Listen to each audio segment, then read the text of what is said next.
Hola, buenas. Nosotros somos el grupo 4 que está conformado por Abigail Carvajal, Natasha Cascante, Shaed Guzmán y mi persona, Sofía Chen. Y vamos a hablar sobre los trastornos del diafragma. Los trastornos del diafragma se definen como un conjunto de alteraciones estructurales o funcionales que comprometen la movilidad, estabilidad o integridad de este músculo esencial para la respiración.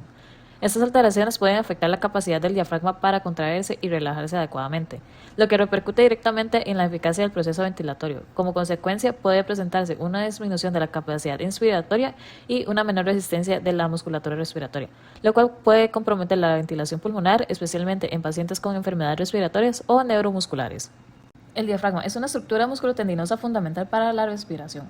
Tiene forma de cúpula y separa la cavidad torácica de la cavidad abdominal. Desde el punto de vista funcional, es el principal músculo de la ventilación, ya que al contraerse, esta aumenta el volumen del tórax y genera la presión negativa necesaria para que el aire entre a los pulmones.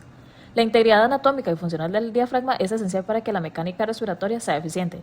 Sin embargo, diversas condiciones pueden alterar su estructura o capacidad contráctil, dando lugar a los llamados trastornos o disfunciones diafragmáticas. Estas alteraciones pueden tener origen neurológico, muscular o estructural, e incluyen enfermedades que afectan el sistema nervioso, lesiones del músculo diafragmático y anomalías anatómicas como la hernia o eventración diafragmática. El diafragma es una estructura musculotendinosa en forma de doble cúpula que separa la cavidad torácica del abdominal y constituye el principal músculo de la inspiración. Durante la inspiración, el diafragma desciende y aumenta el volumen torácico. Sin embargo, solo se mueve su porción central, ya que la periferia está fijada al margen inferior de la caja torácica y a las vértebras lumbares superiores. Tiene una cúpula derecha que se eleva hasta la quinta costilla y una cúpula izquierda que asciende hasta el quinto espacio intercostal. La porción muscular se dispone en la periferia y sus fibras convergen hacia el centro tendinoso, el cual se divide en tres hojas y se encuentra perforado por el foramen de la vena cava. Este músculo se divide en una porción external, una costal y otra lumbar. Además, presenta pilares diafragmáticos, el pilar derecho que forma el hiato esofágico y el izquierdo. Ambos forman el hiato aórtico junto al ligamento arqueado medio. Su cara superior está irrigada por las arterias pericardiofrénicas, las frénicas superiores y la musculofrénica, mientras que su cara inferior depende de las arterias frénicas inferiores. Los plexos linfáticos de las caras torácica y abdominal se comunican libremente. Los nódulos linfáticos diafragmáticos anteriores y posteriores se encuentran en su cara torácica. Su inervación motora procede de los nervios frénicos derecho e izquierdo. La inervación sensitiva procede de los nervios frénicos y de los nervios intercostales y subcostales para sus porciones periféricas. Cuando el diafragma se contrae, desciende, aumenta el volumen torácico y disminuye la presión intratorácica, lo que trae aire hacia los pulmones. Cuando el diafragma se relaja, asciende, disminuye el volumen torácico y aumenta la presión intratorácica, lo que expulsa el aire de los pulmones. La contracción y relajación alternantes facilita el retorno de sangre venosa al corazón. La ventilación es el movimiento de aire hacia adentro y hacia afuera de los pulmones. Cuando la interacción entre la caja torácica y los músculos aumenta el volumen torácico, la presión dentro de la cavidad torácica disminuye, lo que genera un vacío por la diferencia de presión entre la atmósfera y el interior de esta, y provoca el movimiento de aire hacia los pulmones. A esto se le llama inhalación. Cuando la interacción entre la caja y los músculos torácicos disminuyen el volumen torácico, aumenta la presión dentro de la cavidad torácica. Este incremento fuerza los gases dentro del pulmón a través de la tráquea hacia el ambiente exterior. A esto se le denomina expiración, la cual se divide en expiración tranquila y en expiración forzada. En cuanto a la etiología, estos trastornos se pueden clasificar en diferentes categorías. Existen causas no traumáticas como anomalías congénitas, parálisis o eventración del diafragma. También pueden presentarse causas traumáticas relacionadas con lesiones toracoabdominales, otras etiologías que incluyen la compresión del nervio frénico por tumores o masas mediastínicas, así como enfermedades neurológicas o inflamatorias que afectan la función del diafragma. Desde el punto de vista epidemiológico, los trastornos del diafragma se consideran afecciones poco frecuentes en la población general y muchas veces subdiagnosticadas. Su aparición es más común en ciertos grupos como pacientes sometidos a cirugías cardiotorácicas, personas con traumatismos toracoabdominales, individuos con enfermedades neuromusculares o aquellos que requieren ventilación mecánica prolongada. Ahora voy a explicar la fisiopatología de los trastornos del diafragma. Todos estos se van a producir por alteraciones que van a afectar su función inspiratoria, ya sea algún daño muscular, lesión del nervio o alteraciones estructurales. Esto se explica por tres mecanismos principales de alteración, como la debilidad diafragmática, alteración de la posición anatómica y restricciones mecánicas. Todos estos provocan esos cambios patológicos en procesos respiratorios y en ventilación alveolar. En cuanto a la debilidad diafragmática, lo que ocurre es que el músculo no puede contraerse de forma adecuada y ya sea una pérdida total o parcial de esa fuerza. Puede ser por una parálisis diafragmática, que generalmente es unilateral, y se da más por una lesión del nervio frénico. Lo que sucede es que el diafragma no puede contraerse ni descender adecuadamente durante la inspiración. También puede darse por una ventilación diafragmática, que existe una alteración de la estructura del músculo. Puede ser congénita, donde se reemplazan de músculo por tejido fibroelástico, o adquirida, que se asocia a paresia o una parálisis del nervio frénico. Y lo que provoca es que el diafragma sea más delgado y se eleva hacia la cavidad torácica y tenga menos espacio para expandirse. En cuanto a la hernia diafragmática, lo que existe es una defecto en el diafragma que permite el paso del contenido abdominal hacia la cavidad torácica. Y entonces las vísceras limitan esa expansión pulmonar y puede producir ciertas alteraciones. En cuanto a las consecuencias fisiopatológicas y función pulmonar por alteraciones, ya sea una debilidad o una parálisis, se va a ver una disminución de la presión transpulmonar, es decir, el pulmón no recibe la fuerza suficiente para expandirse correctamente. También una disminución de la ventilación alveolar al tener menor expansión, menos aire y se disminuye, provocando una hipoventilación alveolar, es decir, los alvéolos no reciben suficiente aire para realizar el adecuado intercambio gaseoso. En las alteraciones del intercambio gaseoso va a haber una retención de dióxido de carbono y genera esa hipercapnia y también se disminuye el oxígeno en sangre produciendo esa hipoxemia. También está la alteración ventilación-perfusión, donde la ventilación se disminuye, pero la perfusión se mantiene relativamente normal, es decir, hay zonas del pulmón que reciben sangre, pero no suficiente aire y reduce la eficiencia del intercambio gaseoso. También está la intolerancia al decúbito supino, que empeora los síntomas porque el contenido abdominal ejerce presión sobre el diafragma debilitado y limita aún más su movimiento, y se desarrolló mucho con una hipercapnia nocturna.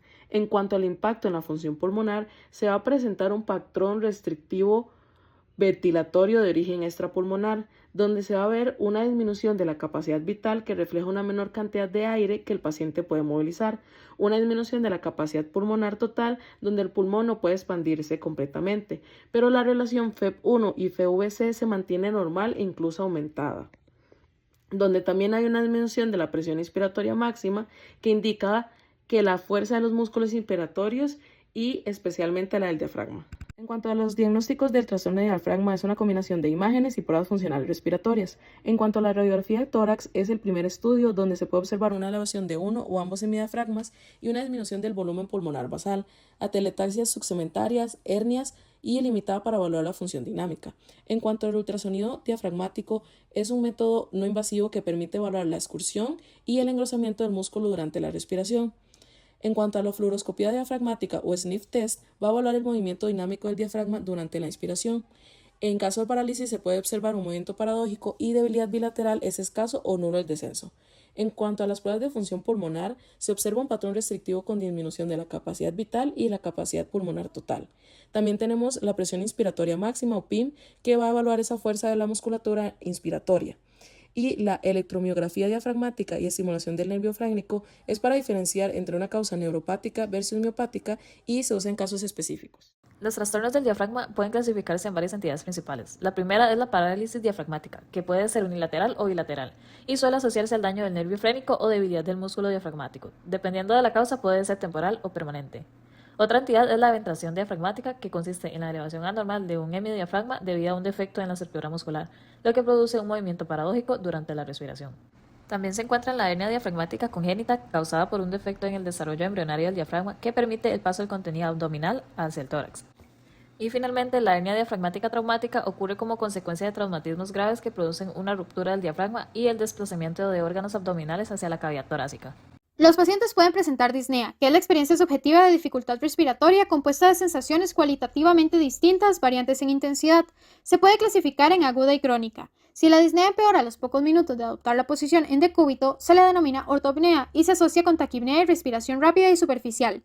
También pueden presentar respiración paradójica, que es un signo de fatiga respiratoria o debilidad de los músculos respiratorios, donde el tórax colapsa durante la inspiración mientras el abdomen protruye. Además, el paciente puede presentar intolerancia al ejercicio, que es cuando disminuye su capacidad para realizar ejercicio a lo largo del tiempo. Esto es preocupante cuando incluye la incapacidad para caminar una cuadra o realizar actividades en la vida diaria sin presentar síntomas limitantes. La disfunción diafragmática origina una alteración primaria de la ventilación alveolar al afectar el principal generador de la presión negativa intratorácica durante la inhalación. En respuesta, el organismo utiliza un mecanismo compensatorio para sostener y preservar el intercambio gaseoso y así limitar la hipercapnia y la hipoxia.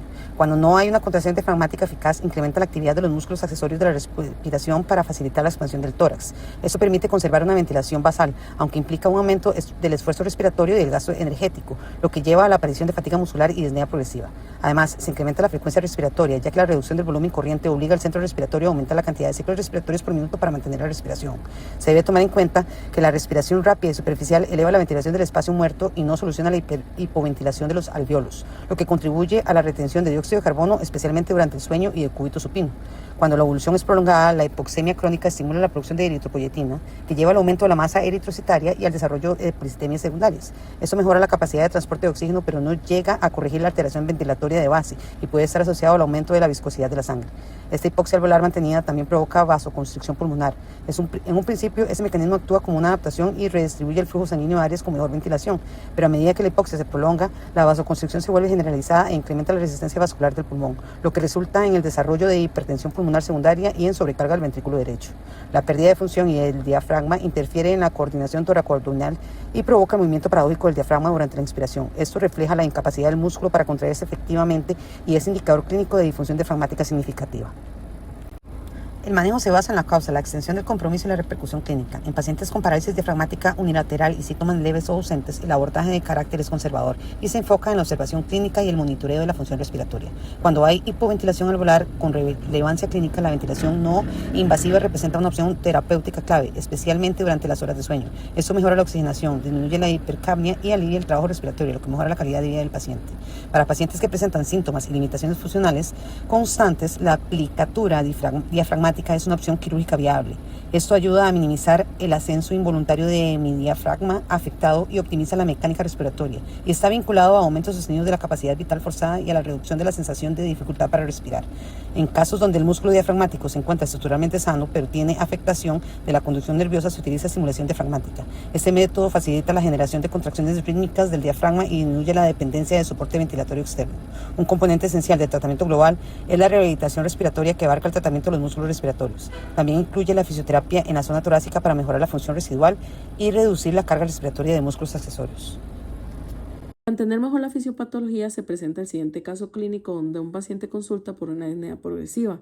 En la historia clínica, en antecedentes patológicos, niega enfermedades crónicas, hospitalizaciones previas o cirugías. En no patológicos, niega tabaquismo, etilismo y consumo de drogas, actividad física previa y cuenta con todas las vacunas al día. Refiere que el sueño no es reparador, pero niega el uso de fármacos. Vemos que es un paciente masculino que consulta el servicio de emergencias por una disnea progresiva de 3 meses de evolución.